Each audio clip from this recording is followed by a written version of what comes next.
ஒரு மாதாஜி கேட்டிருந்தாங்க விஷ்ணு சஹஸ்ரநாமம் படிக்கிறத பத்தி.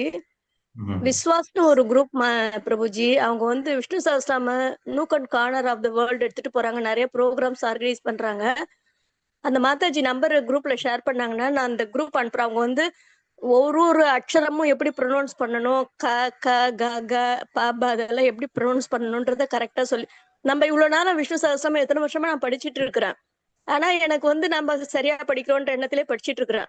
அந்த கிளாஸ் அட்டன் பண்ண போதுதான் எங்க வந்து பிராணா இப்ப எங்க இழுக்கணும் எங்க விடணும் கரெக்டா அதெல்லாம் சொல்லி கொடுக்குறாங்க. அவங்க நம்பரை குரூப்ல ஷேர் பண்ணாங்கன்னா நான் உங்களுக்கு அந்த குரூப் இன்ஃபர்மேஷன் அனுப்பிச்சு விடுறேன். அதுல ஜாயின் பண்ணா அவங்க ஒரு ஒரு அக்ஷரமும் எப்படி படிக்கணும்னு சொல்லி கொடுக்குறாங்க பிரபுஜி. தேங்க்யூ பிரபுஜி. ஹரே கிருஷ்ணா. நமக்கு உச்சரிப்பு ரொம்ப முக்கியம், அர்த்தம் ரொம்ப முக்கியம் இல்லையா? உச்சரிப்பு மட்டும் தெரிஞ்சுக்கிட்டா மட்டும் பத்தாது, நம்ம அர்த்தத்தையும் சேர்த்து புரிஞ்சுக்கிறது தான் ரொம்ப முக்கியம். அர்த்தம் புரியாம நிறைய பேர் உச்சரிக்கிறவங்க இருக்காங்க, நிறைய பண்டிதர்கள்லாம் இருக்காங்க. அவங்களுக்கு சம்ஸ்கிருதம் நல்லா தெரியும், உச்சரிப்பு நல்லா தெரியும், விஷ்ணு சஹஸ்ரநாம தலைகீழ சொல்றவங்களாம் இருக்காங்க. ஆனா அவங்களுக்கு என்ன தெரியுமா தெரியாது? கிருஷ்ணரை தெரியாது. அவங்க கிருஷ்ணரை வழிபட மாட்டாங்க, எல்லாத்தையும் வழிபட்டு இருப்பாங்க, கிருஷ்ண பக்திக்கு வர மாட்டாங்க. அப்படி வந்து பிரயோஜனம் கிடையாது. விஷ்ணு சஹஸ்ரநாமத்தினுடைய குறிக்கோள் என்ன அப்படின்னா, பகவானுக்கு பகவானுக்கு பக்தி செய்யறது.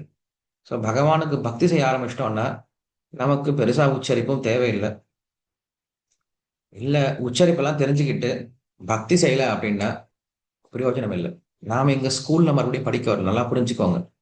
நம்மளுக்கு அந்த ஸ்கூல்ல காலேஜ்ல படிச்சு படிச்சு படிச்சு அதுவே நம்ம மனசுல போய் பதிஞ்சிருச்சு.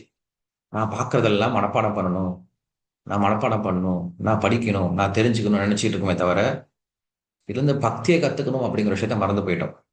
இன்னைக்கு நம்ம என்ன பண்றோம்? அகாடமிக்ஸா பார்க்கிறோம். விஷ்ணு சஹஸ்ரநாமம் வந்து ஒரு அகாடமிக்ஸா பார்க்கிறோம். நமக்கு பக்தி இருந்தது அப்படின்னா, பகவான் நமக்கு என்ன பண்ணுவாரு? சரியான உச்சரிப்பை குடுத்துருவாரு. இல்ல பக்தி இருந்தா, சரியான உச்சரிப்பு இல்லன்னாலும் அதை ஏத்துப்பாரு. இப்ப நான் பார்க்கிறேன், உடனே என்ன பண்றாங்கன்னா, ஒரு இன்ஸ்டிடியூஷன்ல நம்ம எங்க போய் சேரலாம்? இன்ஸ்டிடியூஷன்ல எங்க போய் படிக்கலாம்? தப்பு கிடையாது. நல்ல விஷயம் தான். பட் நம்ப இன்ஸ்டிடியூஷனுக்கு காட்டக்கூடிய அந்த ஆர்வத்தை அ பக்தி காட்டுறது கிடையாது. நல்லா புரிஞ்சுக்கோங்க. நாம இன்னும் ஸ்கூல்ல படிக்கல, காலேஜ்ல படிக்கல. நம்மளுக்கு அதே அதே எண்ணம் தான் இன்னும் இருந்துட்டு இருக்கு. நம்ம ஸ்கூல்ல படிக்கிற மாரி, காலேஜ்ல படிக்கிற மாரி, நான் மனப்பாடம் நெறைய பேர் அதான் நெனைக்கிறாங்க. நான் மனப்பாடம் பண்ணணும், நான் மனப்பாடம் பண்ணணும் அப்படின்னு நெனைச்சிட்டு இருக்காங்க. மனப்பாடம் பண்ண தேவையில்ல. உங்களுக்கு பக்தி இருந்தா பகவான் கண்டிப்பா குடுத்துருவார். நான் இப்ப தான் சொல்லிட்டு இருந்தேன். சமஹான்னு சொல்லி பேர் சொன்னேன். சமஹான்றதுக்கு என்ன அர்த்தம் சொன்னேன்? உங்களுக்கு பகவான் ஒண்ணு குடுத்தாருன்னா, அத நீங்க எடுத்துக்கோங்க. பகவான் ஒண்ணு குடுக்கலன்னா, அது நமக்கு இல்ல, நமக்கு நன்மை இல்லன்னு புரிஞ்சுகிட்டு, எப்ப தராரோ அது வரைக்கும் வெயிட் பண்ணலாம். ஸோ இது நம்ம புரிஞ்சுக்க வேண்டிய விஷயம். முயற்சி ரொம்ப முக்கியம்.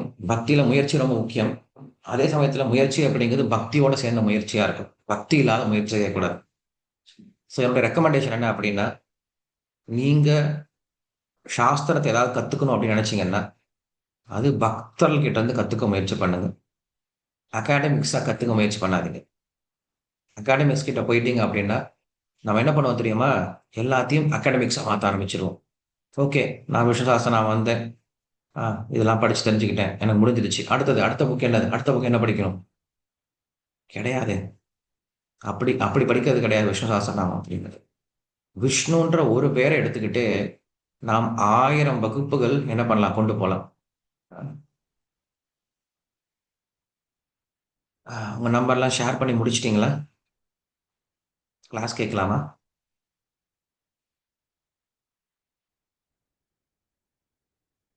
ஓகே. ஏன்னா எல்லாரும் நம்பர ஷேர் பண்றதுல பிஸியா இருக்கீங்க. காசு கேட்கறத யாரும் மறந்து போயிடுறீங்க. இதான் நான் சொன்னேன். நான் சொன்ன விஷயம் இதுதான். நம்ம என்ன பண்றோம்னா, அகாடமிக்ஸ்க்கு ரொம்ப முக்கியத்துவம் குடுக்குறோம். பக்தி விஷயத்த மறந்து போயிட்டோம்.